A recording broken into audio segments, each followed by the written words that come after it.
صدر پاکستان جنرل پرویز مشرف کی بیاسویں سالگرہ لاہور میں پارٹی کا مرکزی آفس میں جوش و خروش کے ساتھ منائی گئی، جس کا انعقاد انتظام اشرف کیرانوی نے کیا۔ وہ پرویز مشرف کا ویژن سب سے پہلے پاکستان پر برسرپیکار ہے اور دن رات محنت محبت کے ساتھ اس مشن پر کام کر رہے ہیں۔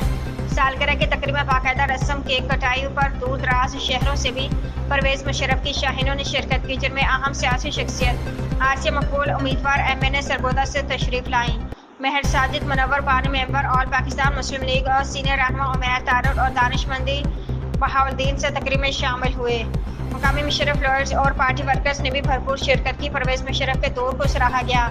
وہ آج دلی میں موجود نہیں، مگر ہر پاکستانی کے دلوں میں زندہ ہے۔ قوم کو آج پھر ایک پرویز مشرف کی ضرورت ہے۔ آپ کے دور حکومت کو سنہری دور قرار دیا گیا۔